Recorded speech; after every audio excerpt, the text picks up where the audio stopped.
happened to my webcam, dude?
Don't get me wrong, I'm glad those travelers made it all the way to Nabartha Reng. But when Urianger told me the Talos was in pieces, and the trolley didn't look much better, I couldn't help wondering what in the hell's had gone on. What indeed? At least the heart is in one piece. The rest is replaceable.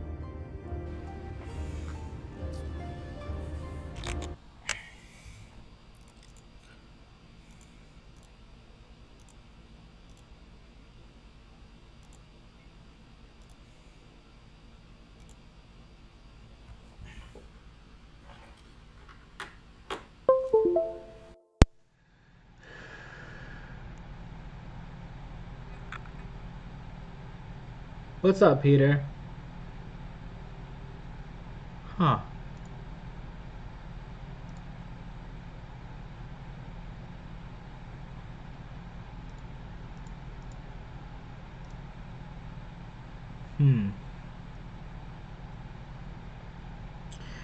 Weird.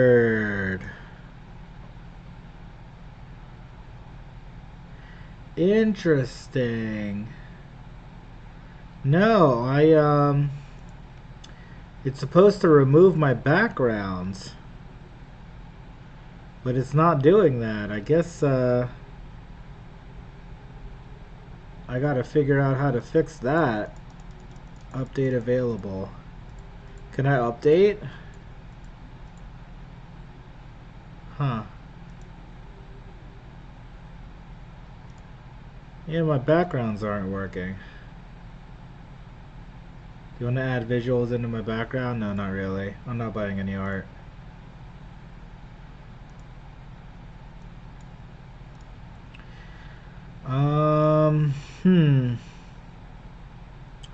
Software issue. Okay, how about I restart the software? XSplit exit. XSplit open. Beep beep boop boop.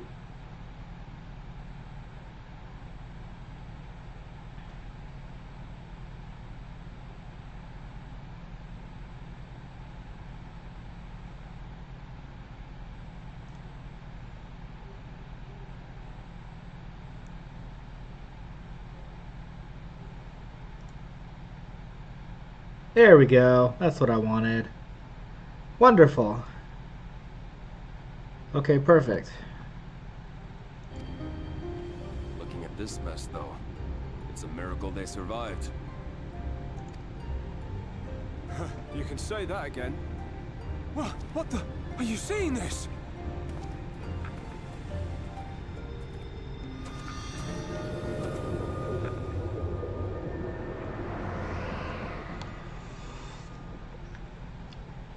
Yay, it's nighttime. It's... Yay! Woo! Hooray! What's my clip button?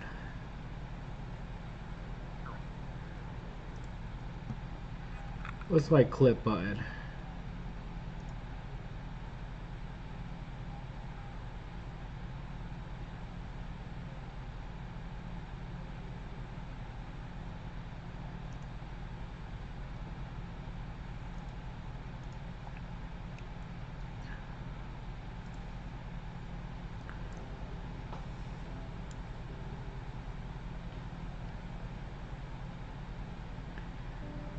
At last, night has returned to Amareng.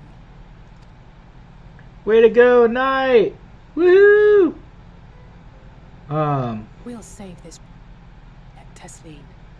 You see if we don't. Hold on.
No, no, no, no, no, no, no, no.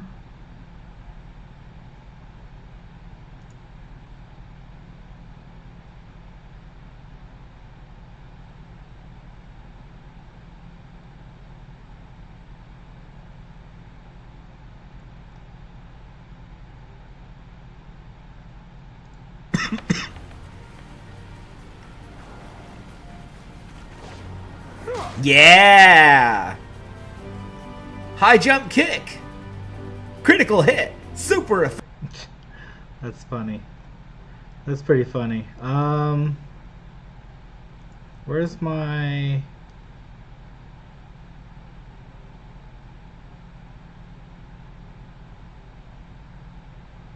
pawn content?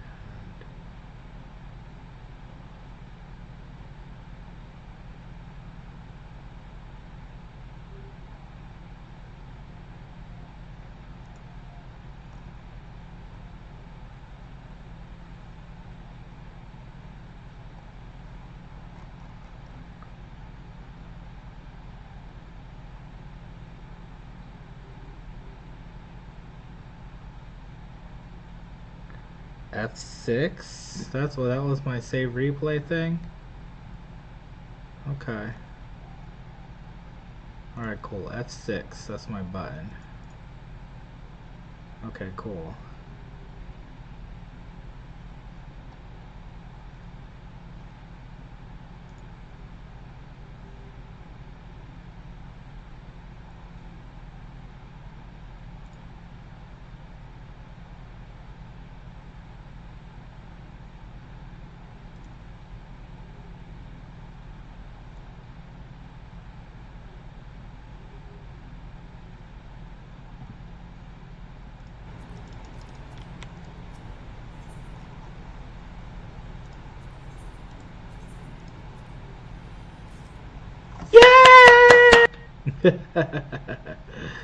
Gosh, these are loud.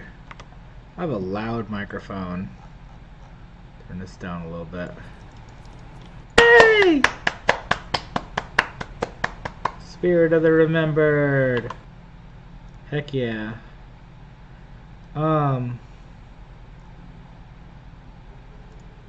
little bit better, a little bit better.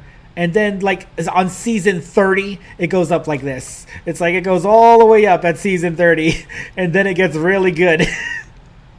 That's what One Piece is like. Yeah. It's pretty terrible for most of it, and then it's really good later.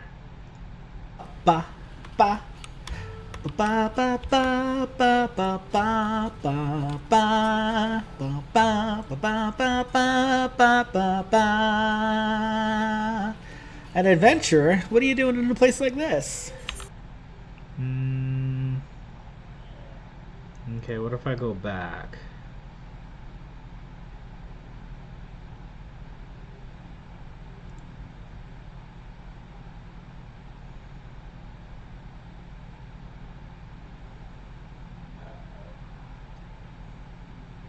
AI highlighter, I'll take it.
No doubt retreating in the wake of the Warden's demise. back to Calusia, the last refuge of light. Home to our dear Lord Forthry, who will no doubt do everything in his power to thwart us.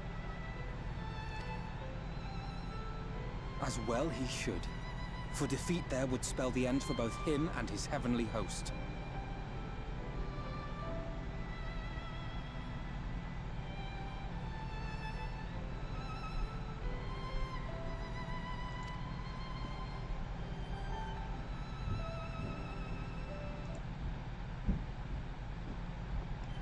There the fate of this star shall be decided.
Alright, I've got a lot of questing to do before I continue on with the rest of this.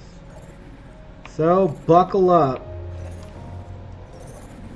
It's gonna be a questing rampage over here. Look at all these dang quests to do.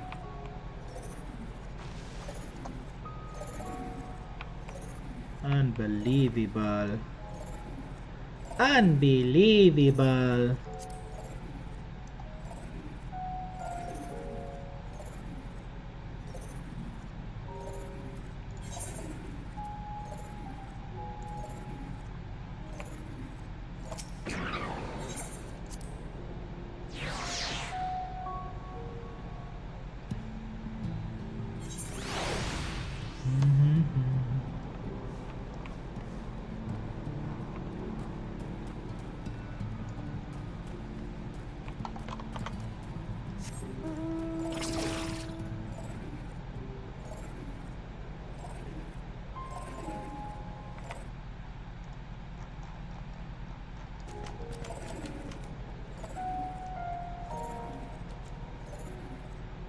Well, gonna be a boring night.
Hmm.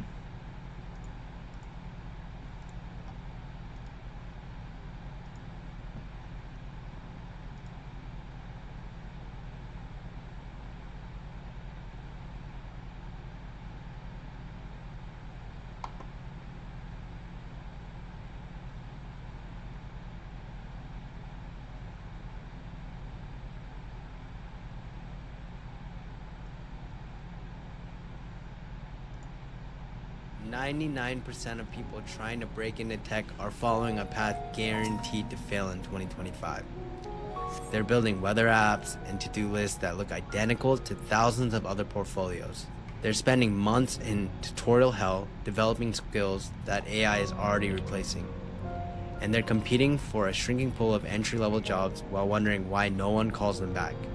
I'm about to show you the no BS roadmap that the top 1% use. The path most aren't willing to take because it's uncomfortable, it's messy, and it works. Not tomorrow, not next week, but today. Because in tech, hesitation is the same way as moving backwards. If you don't already know my story, 7 years ago, I was a 30-year-old English teacher for kids with zero tech experience, no direction, and definitely no future in tech. While my friends were advancing in their careers, I was still living paycheck to paycheck, wondering how I'd ever afford a house or provide the life my family deserved. I spent months thinking about learning to code without actually doing anything.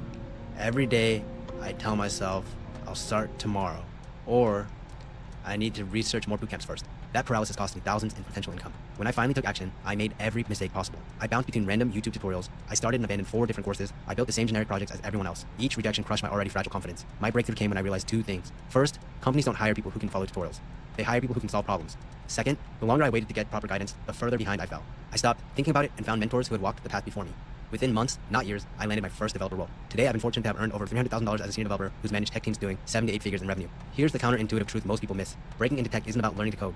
It's about becoming irreplaceable in an age of AI. Let me repeat that. Your goal isn't to learn coding. It's to become irreplaceable. Everyone's arguing about which language to learn first or which bootcamp has the best placement rate, using these decisions as excuses to delay taking real action. These are entirely the wrong questions that keep you stuck in analysis paralysis. Think about what AI does well. It follows instructions, writes basic code, and creates simple applications when given clear requirements. Sound familiar? That's exactly what most coding tutorials and bootcamps train you to do. If your only skill is following instructions to code basic applications, you're training to be replaced, not hired. What AI can't do is understand human context, make intuitive design decisions, and architect solutions to messy real-world problems. These are precisely the skills that companies are desperate for, and they're rarely taught in traditional learning paths. Every day you spend researching or thinking about it is another day the industry evolves without you. The window of opportunity isn't closing gradually.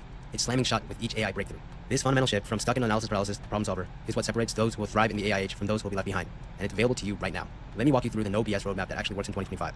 This isn't what most people want to hear, but it's what you need to know, and more importantly, what works now. Step 1, abandon the generic project path. The single biggest mistake aspiring developers make is building the same projects as everyone else. Another weather app, another to-do list, another calculator. When a hiring manager sees these projects, they don't see your skills. They see someone who can only follow instructions. And guess what? AI follows instructions better than you ever will. Instead, choose a problem you actually care about solving, something unique to your experience or interests. But I don't have any good ideas. I hear this excuse constantly from people using it to justify delaying their start. Here's the truth. Ideas aren't the hard part. Execution is. And you don't need a revolutionary idea. You need a problem you personally care about solving. Look at Gabe. He could have spent weeks thinking about the perfect project. Instead, he built based on problems he experienced in his insurance job. Within weeks of completion, he had multiple interviews because his project demonstrated both technical skills and domain knowledge. While others were still debating which tutorial to follow, Gabe was already raking in job offers. The difference? He started building today instead of thinking about it until tomorrow. Step 2. Embrace the messy learning process. The second critical mistake is learning concepts in isolation before applying them. This sequential approach, learn first, build later, seems logical, but it actually cripples your development. Instead, start building immediately and learn exactly what you need when you need it. But I don't know enough to start building. That's exactly the point. This approach forces you to develop the most valuable skill in tech, figuring things out on your own. It's like trying to learn swimming by reading books about water physics and watching Olympic competitions from the edge of the pool. You can spend months studying the perfect stroke technique, memorizing breathing patterns, and analyzing racing dives. But jump in the water for the first time and you'll still sink. 2 weeks of messy practice in the water teaches more than 3 months of perfect theory on dry land. The learning process is uncomfortable. That's why most people delay it, claiming they need more time to research or a better foundation. These are just sophisticated forms of procrastination. The developers who advance fastest are those who embrace discomfort today instead of postponing it to tomorrow. They know that every day spent getting ready is a day wasted not building the real skills. Step 3. Develop AI-proof skills deliberately. Here's something no one talks about. The skills that make you hireable are rarely taught directly. Most courses focus on syntax and basic functionality, the exact things AI already does well. To become irreplaceable, you need to deliberately develop these 4 skills. First, architectural thinking. The ability to design systems, not just code them. This means making decisions about data structures, API design, and component relationships. Second, debugging mastery. The ability to solve unexpected problems. This is where human developers still dramatically outperform AI. Most people avoid debugging practice because it's frustrating. They tell themselves, I'll get to that later, or I just need to follow more tutorials first. This avoidance creates a critical skill gap that becomes apparent in interviews. Third, communication skills. The ability to explain technical concepts clearly. Record yourself explaining how your code works today. Are you clear, confident? Could a non-technical person understand your explanation? Don't wait until job interviews to practice this crucial skill. Fourth, business context. Understanding why you're building what you're building. For every feature you implement, ask yourself, how does this create value for users? How does it align with business objectives? This perspective elevates you from a code implementer to a true problem solver. These skills aren't developed by thinking about career transitions. They're developed through deliberate practice starting today. Step 4, position yourself as a specialist, not a generalist. Most career changers try to learn a bit of everything, resulting in surface-level knowledge across the board. This approach guarantees you'll compete directly with AI and thousands of other junior developers. The market is flooded with generalists who are still figuring things out. It's desperate for specialists who know exactly what they bring to the table. Step 5, build a reputation before you need a job. Most people start networking only when they're ready to job hunt. This is backward and leads to the classic, I need more time to prepare before I put myself out there excuse. Start sharing your learning journey publicly from day one. Document your process, your challenges, and your solutions on LinkedIn, GitHub, or a personal blog. Now here's the hard truth most gurus won't tell you. This journey is hard. You will get stuck. You'll feel like an imposter. You'll have moments where you stare at your screen wondering if you're cut out for this. The difference between those who succeed and those who fail isn't intelligence or age or background. It's support and accountability. I'll figure it out on my own first, then I'll get help if I need it. This approach guarantees wasted months and accumulated frustration. The cost of delay in tech isn't just time, it's opportunity, relevance, and market position. This is why going it alone is the riskiest approach, especially when you have financial responsibilities and limited time. The I'll think about getting help later mentality sounds fiscally responsible, but it's often the most expensive approach when you factor in opportunity cost and wasted time. Every month you delay finding the right guidance is a month of lost potential income, a month of frustration, and a month where the tech landscape evolves without you. Let me show you what happens when people stop thinking about it and start taking action. Gabe was working in insurance with no coding background, telling himself, I'll get serious about this next month for over a year. Then he finally committed to his roadmap. He went from 0 interviews to multiple offers from Fortune 500 companies within 90 days. He landed at American Express with a 6-figure package that transformed his family's financial future. These aren't outliers or people with special advantages. They're people who face the same doubts, the same financial pressures, and the same technical challenges you're facing right now. The difference is they realize they need structured support, and more importantly, the best time to start was yesterday. Think about where you could be 6 months from now. While others are still debating which tutorial to follow or which bootcamp to join, you could be fielding multiple job offers, confidently explaining your custom-built application, and negotiating a salary that transforms your family's financial future. The question isn't whether this approach works. The results speak for themselves. The question is whether you'll continue delaying your success with, I need more time, excuses, or take the action that leads to the real results. The truth, I hear so many people telling themselves, I need to think about it, or it's not the best time to try this. This usually means one of 2 things. I'm scared of failing again, which is exactly why mentorship makes the difference. You're not alone anymore. I don't believe I can really do this, which is exactly what every successful student felt before they took the leap. Every day you think about it is another day stuck in your current situation, watching others advance while you stay still. The tech industry isn't getting less competitive. AI isn't developing slower. Your financial needs aren't decreasing. Don't let this be you. If you found this valuable, leave a comment on what you'd like to see next. And if you need guidance from someone who knows how to break into tech today,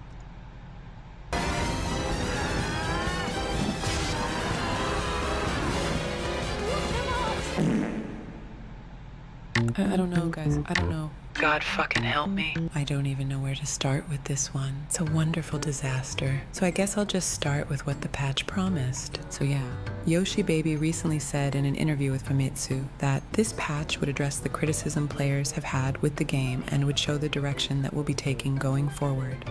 Well, surprise, motherfucker. Once again, I feel hoodwinked, like paying for a glamour set and expecting to get the whole thing. Oh, wait, never mind. Anyway, if you were hoping this patch would be the saving grace of patches, then you will be disappointed. Disappointed! I'll give you the TL fucking DR. It's not worth coming back for. I mean, there are some good things, but I'll literally save you hours of padding. The best thing about this patch is the last few seconds of the MSQ cutscene. I'm going to spoil it for you right now, because I'm a bitch like that. Last I was to open a new path. Those imbeciles and their damnable heroics. Detected the stench of failure already, have you? Such a keen sense of smell. Yes, I will give my report. As is protocol. Be sure our winter peers are apprised of the details. Yep, that's it. The hours leading up to this moment was a huge waste of time. I honestly wish at this point I was joking. Are you fucking kidding me? Are you kidding me? Shit! Alright, patch 7.3. The good, the bad, and the fucking ugly.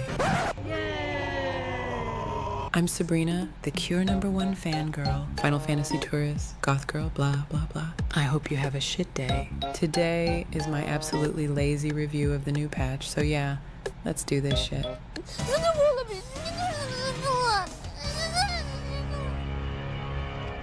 Ah, yes, the fake queue to log into the game. For some reason, it's still here after 14 fucking years. Absolutely no one is buying that the game is busy anymore, Yoshi Baby. Remove it already. I guess I best start with the good. Otherwise, you apes will think I'm a doomer. The good. Well, the dungeon is somewhat okay. I mean, I see a lot of people whining about the second boss, saying that it's too difficult. Skill issue, bitches. Yes, it is true that it's challenging, but if an absolute casual shitter like me can do it, there really is no fucking excuse, is there? It basically puts you on the spot and gives you an individual battle. I mean, that's it really. What else? The Alliance raid is actually pretty good, and surprisingly not difficult at all. I will say, the raid mechanics are the same shit, different asshole though. We've basically seen it 1,000 times already. Yep, that's me. You're probably wondering how I ended up in this situation. Oh yeah, there are a few minor additions to G-Pose which I do really like. For example, the portrait mode and depth of field actually being pretty good. An actual thumbs up for me for that. There is also the helm slot thing for Hrothgar and Vera. Only took them several years to implement something modders figured out in a week. I just fucking can't. Okay, the bad news is, the main scenario quest is actually fucking shit. I'm sorry guys. Like, I shit you not. I was sat there as bored as a fucking Amish electrician. I literally fell asleep at my computer during a cutscene. We waste so much time with some random side characters who actually, literally no one gives a flying fuck about. Shale and Geode. I remember just being sat there thinking to myself and actually shouting out loud. Who the fuck are you? Like seriously, who the fuck even are you? The thing that really pissed me off though was the insane amount of padding the story had before we even got to the first dungeon. It was 3 fucking hours of repetitive fetch quests over and over again, just so you'd have to run around wasting time. It felt so lazy, it actually broke my immersion, and I was getting really mad at the fact I realized it was time wasting on purpose. We then had puzzle quests, which an actual monkey could solve. Fuck me. They were obviously designed to waste time, which pissed me off.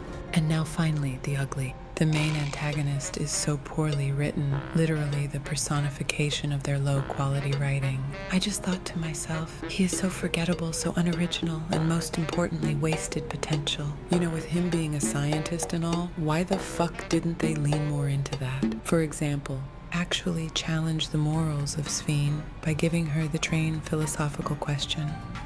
You know, where you'd have to choose between the many or the one person, ideally the one being Wookiee Baby. But what we got instead is a Saturday morning cartoon villain straight out of Scooby-Doo. It just came across as absolutely cheesy, poorly written, and it feels like they're telling a story to people with actually no brain cells to rub together. The big bad monster that we have to fight is an absolute fucking grade 1 cheeseburger. It being summoned by everyone's fear of death actually sent me. The thing that really made me stop and consider my life decisions was that it was defeated by the power of C-tier anime writing. You know, the good old classic, the power of friendship, hopes and dreams defeats anything. It was so unbelievably fucking cringe. Oh God, that was horrible. Regarding Wookiee Baby, they just couldn't fucking help themselves, could they? They give her this heroic scene, like she did all the hard work, to let us have the final blow, making it seem like it cost her everything to do it. Also, I fucking laughed out loud when I saw her hands bleeding like she had a major artery in her hands. It was like the writer was desperately trying to get us to sympathize with the character. Failure! Honestly, I came away from the patch feeling like the devs actually have no clue what the players want. It feels like they're just throwing everything out to see what sticks to the wall. Remember, making content for everyone is making content for no one. I honestly feel like I'm ready for the next expansion to release already. I mean, shit. We're only halfway through the life cycle. I have to ask, how many of you feel the same way as me? Any fucky-wucky way. It's encouraged me to take a look at how the game is produced and write a proper criticism of the formula. It's clear there is a huge issue with it. It's outdated, mismanaged shit, and obviously people are not happy. Ironically, as I wrote this part, the financial numbers for Final Fantasy just came out and... We're broke! Well, yeah, there is a reason their income is down by 45%. Anyway, the next video will be that criticism of Final Fantasy XIV, so do look forward to that. My verdict This patch is really bad, and if this is the message Yoshi P had for players for the game going forward, I am extremely concerned, honestly. Continue voting with your wallet. Don't resubscribe. It's really not worth it. My advice for the dev team, please go and take a look again at what the competition is doing. You're falling behind, and it's actually embarrassing. Anyway, that's all from me. Now get the fuck out of here, Baka. Baka. Whew.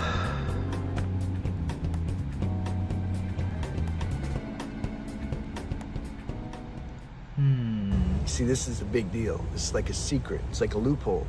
But most people will never know it because they won't become free of lust.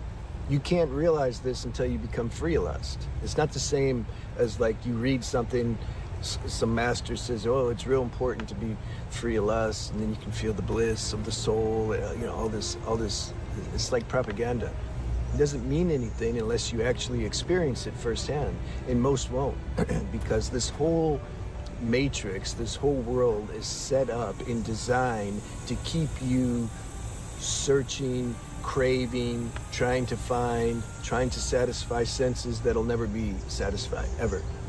You just stay in this loop over and over and over again.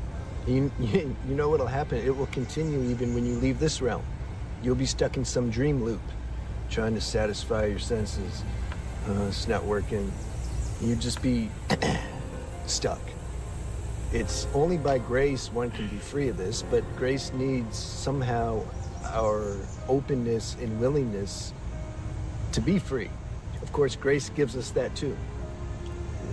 It's hard to explain where do I start and where does grace start, and it's just all like, who knows? But if you're watching this video or this channel and you feel it, you're resonating with it, then this is for you. That means that you're already becoming open to these things, and there's an openness in you, therefore grace can work on you. If you pay attention to this desire to be free, then grace can do something with that. People who don't want to be free, they're not going to watch this. It's impossible. The energy field will just knock them out. Like, this guy, see? Because the ego hates this. The ego hates, you can say, truth. It don't want it. It wants to stay stuck. It wants to hijack your vessel and keep you stuck in lust. Now, lust isn't just, we're not just talking about the sexual realm, although that's the core of lust. But lust means any time you're craving for something or thinking something out here is going to give you some security or some happiness or some deep satisfaction. That's lust. This whole world's built on that. Everything. Look, just the TV and the ads, and I mean, it's like insane. I was shared before when I went to the doctor's office to get some x-rays like last year. How many commercials you see on the monitor about, like, you gotta get this vaccine, but you gotta get this checked. Oh, this is important, you gotta get this test, and then I'm like, what? Like, who believes all that stuff? But it's all driven by money and lust. I'll say like this too. I feel the core lust substratum is sexual, actually. And God created all this on purpose, right? He's made this game super intense and not easy to overcome. If this planet was full of men and women and they didn't have this lust in them or this deep biological tendency to go mate with each other, if that wasn't there, if they somehow discovered their oneness or their wholeness inside, to where then they appreciated each other, but it wasn't a big deal, and they depended on this wholeness inside to take care of them, to satisfy them, they weren't overzealous or excessive about trying to get their security needs met, and everything usually for a woman funnels through the channels of security. You know, am I going to get security? Am I going to get, because then it breaks. You can't experience any real holistic, unconditional love. And for a man, it's usually the lust principle. How does she look? Yeah, can we have sex? Will she like lay down with me at night and, you know, be my arm candy during the day and tell me I'm great, you know, all this stuff. If somehow those inordinate needs were getting met from inside because you have a relationship with the divine, then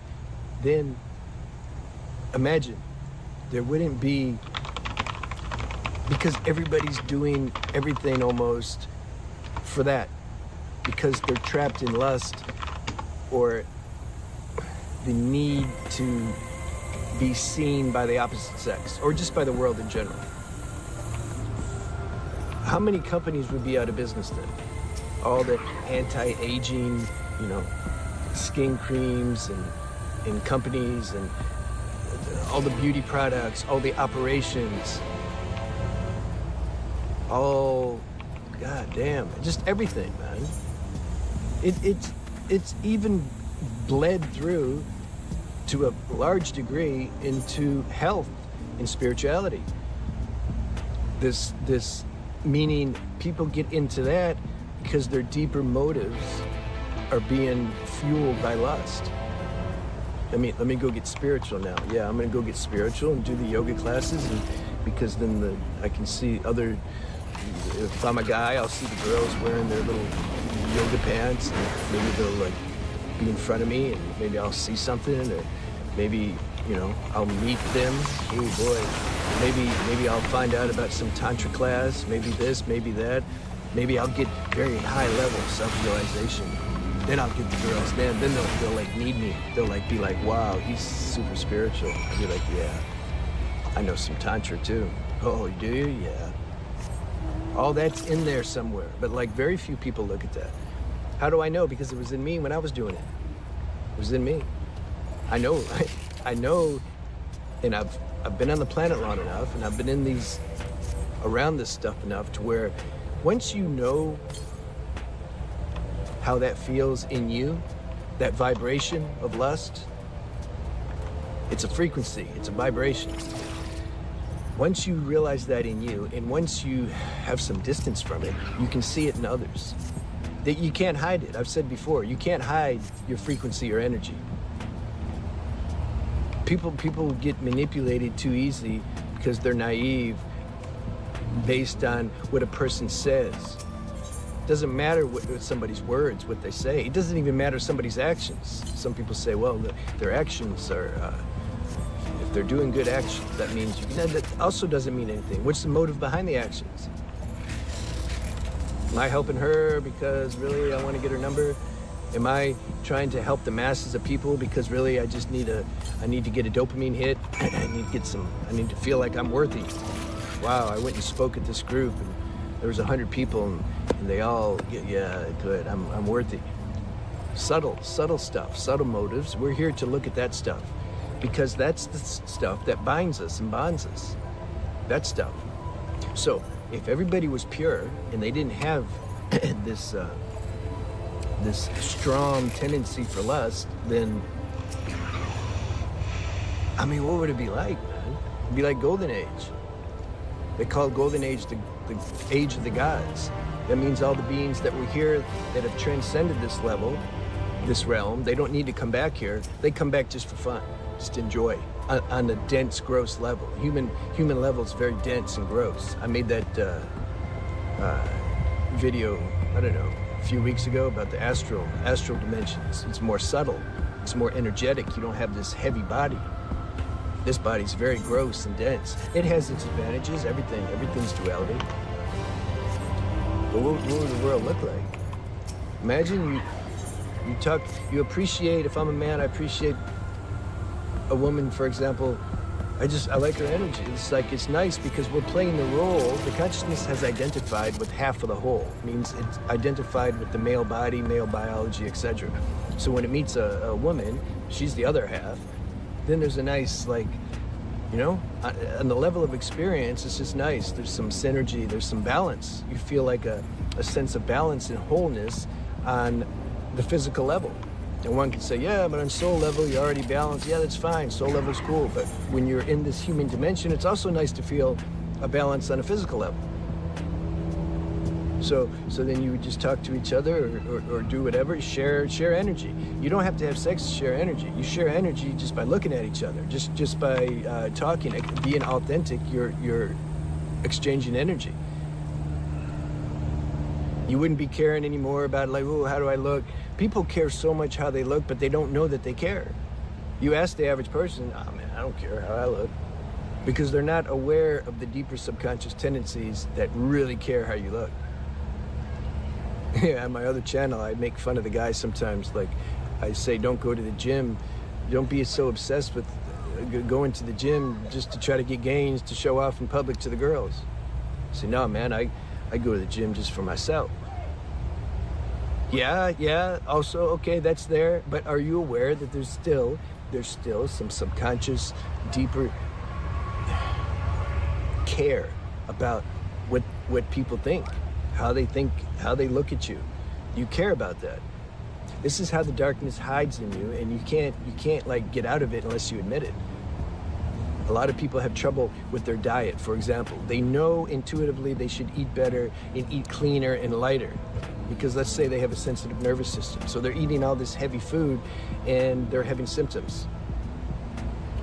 So they know they should eat lighter and cleaner, maybe more vegetarian, less meat. So then they say, yeah, but like, how do I get my protein? Or I'm a bodybuilder. How do I how do I keep that up if I'm not getting all the heavy grams of protein and fat from the meat? And I'm like, you're asking the wrong question. Ask yourself, why do you care about all that? Your body's telling you what you need to do to have a more balanced, enjoyable experience here in this car. It's telling you what to do. So why are you valuing some mind trip desire, superficial desire over like what your body's telling you to do? Why you want to be a bodybuilder? Look at all the ruckus it's causing. Your body, your intuition's trying to tell you, like, chill, man, do this and you'll enjoy your experience better. No, but I want to get these gains, and I mean, you can get gains like this, but they want to get some gains, so because it's the psychological component. It's so deep. It runs so deep, man, in the human race. It's so deep. Girls and guys. I don't know which is worse. Girls might be even a little worse because the conditioning that they have to grow up with. Oh, you gotta look pretty, you gotta look good, you gotta get the guy before like you start looking old. What kind of sense does that make? You gotta get the guy before you look old, and then have a kid, and then you trap them. A lot of this is subconscious. I'm not saying they all do it. I'm just bringing to light things that, how the matrix works, how it's working through everybody. Those tendencies are there. Are you aware of them? You can't transcend something unless you're aware of them. Denying that they're not there, or I don't have them, or nothing, that doesn't do anything. Like, it's a waste of time. It keeps you asleep longer. Your subconscious drives you. Not what you say, not what you think or believe, that it's weak. No, your subconscious is driving you. You're gonna attract those situations, and then you're gonna just get into them. It doesn't matter what we say. So I realized through being a sense slave for a long time and continuing to do my sadhana, though, because that's how I came out of it, it just burned out. It burned out in me, and it's like, I told my friend then, and he experienced similar, and we're like, what the hell is the world for now? There's like nothing to do.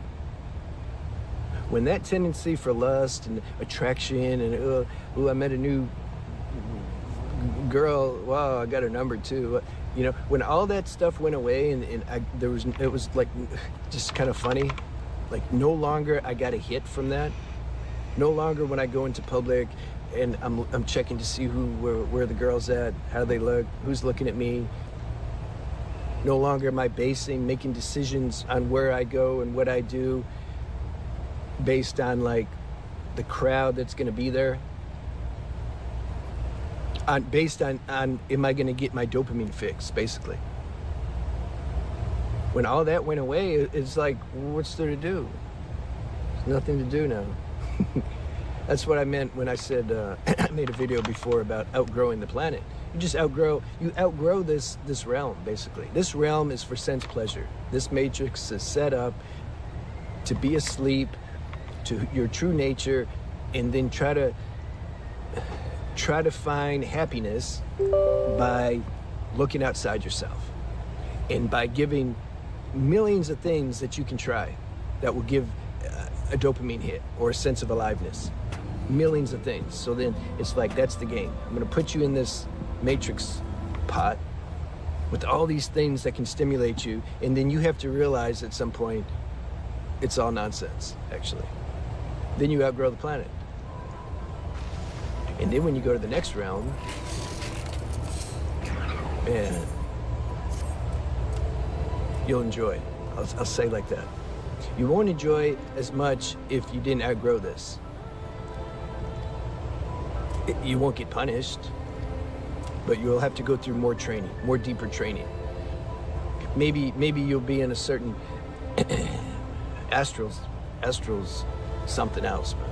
Maybe you'll be in a dream scenario where you have everything you want, all the girls and all the money, and you're sitting here chilling, and you're like, I'm depressed as hell, because you got everything. And you saw nothing worked, nothing did anything. Some people can experience that here too. Some of the movie stars and celebrities, and then they end up becoming a drug addict, or they kill themselves or whatever, because that bottom that they hit, that was grace. They gave them that bottom. They somehow didn't have the wisdom or the intelligence to turn in now and say, okay, God, I really, I don't know. I can't, I'm super depressed. Nothing helps me. I'm willing to, like, just, can you help me? Something like that. They don't do that. Instead, they kill themselves. All right. I wanted to make this video, and I made it earlier this morning. It's so damn hot here now. You almost can't even go outside, but I want to check. I just wrote some notes. I forget sometimes that I write the notes, but oh yeah, I should touch on this last thing, because the mind,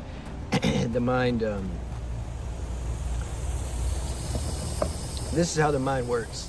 When I start talking about these things, the mind will say, oh, he's like against sex, he's against this, he's against having fun. You see, because the mind only understands all or nothing, extremes, doesn't understand paradoxical nature. And any real truth is paradoxical. Therefore, the mind can't really understand anything when it comes to real truth. I'm not against anything, and I'm not for anything. I'm sharing what I'm sharing, and then others will take it how they take it. Sex is cool. Enjoying a girl's cool. Enjoying a guy's cool. Enjoying your food is cool. Going on vacation, go to your techno party if you want. Like, who cares? Okay? But what I'm trying to say is, if you see through all that and realize, like, you have to realize how you're trying to get a sense of self or wholeness through those things. This is the first thing that one has to, that's the first thing. Do you realize that you're doing that?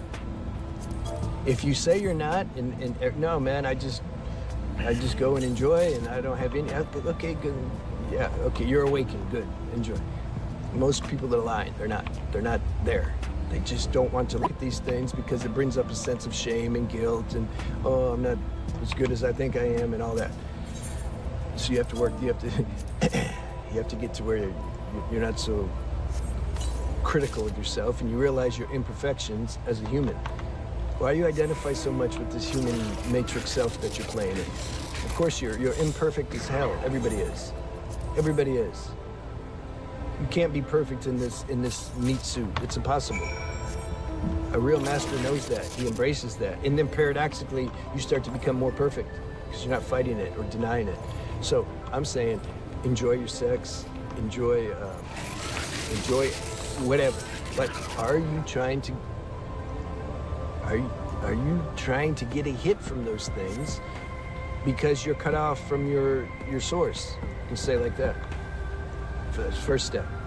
Okay, if you are, then, and you want to be free of that, because you realize, well, this keeps me in a constant state of like restlessness and anxiety. It's like I keep looking for this, I'm trying to do this and pursue this because I'm trying to extract some life force from it, but I know it's not gonna work, but I can't stop doing it. Good.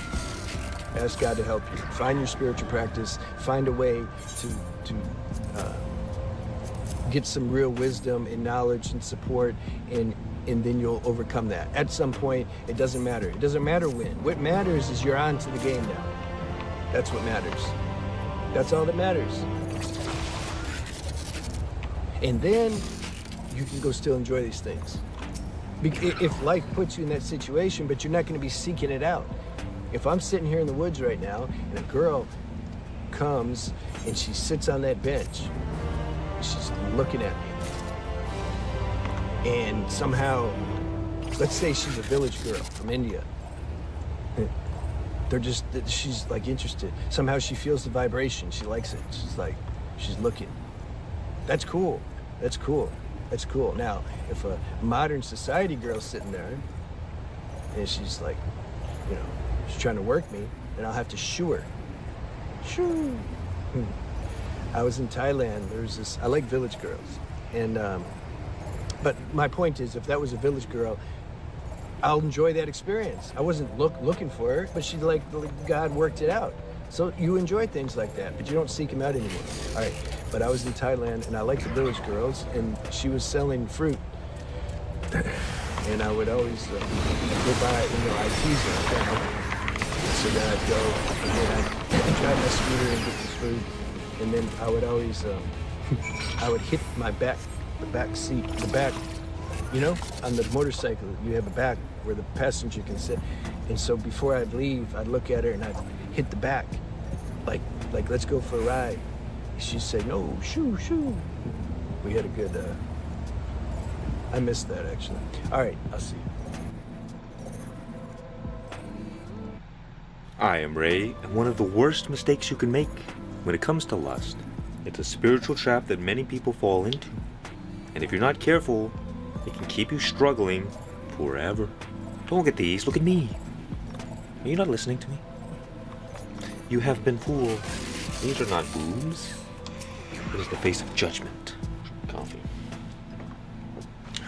You see, there's a very interesting split in the spiritual community, and you could just say life in general.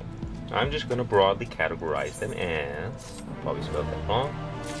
There are those who renunciate, who run away from desires, who are trying to be completely non-attached to their thoughts, to their experiences, and especially to the sexual drive. And there are those who practice what you could broadly call Tantra. Which one of these do you think makes more sense?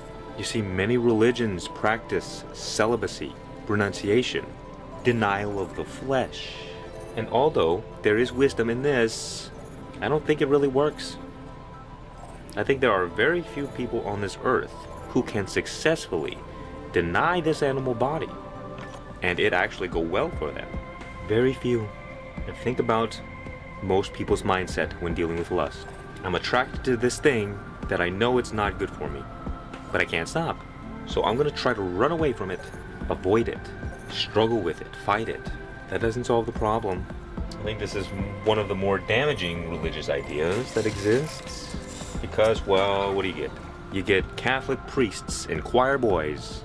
Because the fact is that you have within you right now hundreds of millions of years of evolutionary instinct that doesn't care about your silly little moral belief system. It doesn't. Your instincts say, my will be done. And I don't care what you have to say about it. I don't care if you have, intercourse with a pig, literal or metaphorical. I don't care what you do. All that I know is that me, as the instinct, is going to be satisfied one way or another. And if you get in my way, it's just going to destroy the host. Because it doesn't care. Your animal body is a primal system. It's highly intelligent, but it's simple. The instincts are nothing more than neutral, fundamental drives, base level programming that serve a specific function. But what happens when you have hundreds of millions of years of primal power with nowhere to go, with nothing to do? You can look at it simply as energy. So if you got a lot of electricity, but you have nowhere to channel it, what's going to happen? Well, the electricity can become chaotic and destructive. And, well, now you understand sexual perversion. All of it. It's not that hard, it's not that complicated to understand why people do the things they do. Let's look at it this way. At the fundamental level, you have energy. This is your creative power. Energy flows from source within you outward, through your body, through your mind, and out into the world. But one of the first layers that energy is channeled through is the body, and even more specifically, the instincts, the unconscious. So all animals have the same fundamental layers. Even the amoeba, wait, is that right? Oh, amoeba, that's what it is. You and the amoeba share the same layers. You and the jellyfish will have at least one layer in common. Humans and jellyfish share 60% of their DNA, supposedly, the same fundamental layers. Human beings are just more complex. So you got the reptilian layer, and then you have the mammalian layer, and then you have the human layer. We all got layers, like ogres and onions. The point is, the energy flowing through a grizzly bear, for instance, it's mostly being channeled through the instincts, the unconscious. So the bear has no free will, it's just doing bear stuff. But because we as human beings have a higher consciousness, well, things get a little bit tricky. Because now we're no longer a slave to our instincts, but now we can choose our relationship to them. For example, human beings have a default blueprint. Women find certain traits attractive, men find certain traits attractive, but depending on our environmental influence, well, it's going to change a little bit. You're going to be attracted to your own unique style. You're going to desire your own unique things, even though there's an underlying blueprint that is universal. And the problem that happens is that if you go through trauma in your life, and you find yourself with traumatized instincts, in this case, a maladapted sexual instinct, then what's going to happen is that this energy, imagine being channeled through a funnel or a maze or something like that. When it gets to this part, the instincts are going to force that energy downward into destructive ways, and it's going to create a lot of problems in your life. So in between this energy and instinct is memory. Our body remembers. So what happens if we have negative memory associated with the sexual instinct? It's going to cause us to direct that sexual power in self-destructive ways, or destructive ways in general. Remember, energy is just energy. It can be used to create or be used to destroy. And you see, the problem is, especially with religious ideas, is that it just kind of tends to cause you to have a negative relationship with the sexual instinct. That's why so many religious people, they have a lot of shame and guilt around sex and sexual stuff, lust, desire. People are taught to be afraid, well, because it's a powerful source of energy. But so long as you fear the sexual instinct, you will always have a negative relationship with it, and you will always be struggling with some kind of problem, because the instinct isn't going away. It's not going away to the end of your life. Even when you're 80 years old, it might be less strong, it's still going to be there. So we do not have an option to avoid this. The only way out is through, because if you try to repress your sexual instinct, if you try to run away from it, if you try to label it as bad, or if you have a lot of guilt associated with it, the sexual instinct is just going to come out of the darkness, grab you, pull you under, and do whatever it wants with you. And people experience that all the time in a million different ways. How often do you get possessed by things you have no control over? You do things, you don't know why you do it, but you do it, and you can't stop doing it. It's because we have an automatic system called the unconscious that takes care of everything for us. It beats your heart. It moves water through your kidneys. 99% of everything that we do is automatic. It's being taken care of already. So you should never, at least in my opinion, take it with a grain of salt, why don't you? I don't think you should get rid of lust. I don't think you should get rid of sexual stuff in your life. What I suggest is that you channel that instinct simply towards something higher, something better, something that's healthy. I like to say, every man, I mean every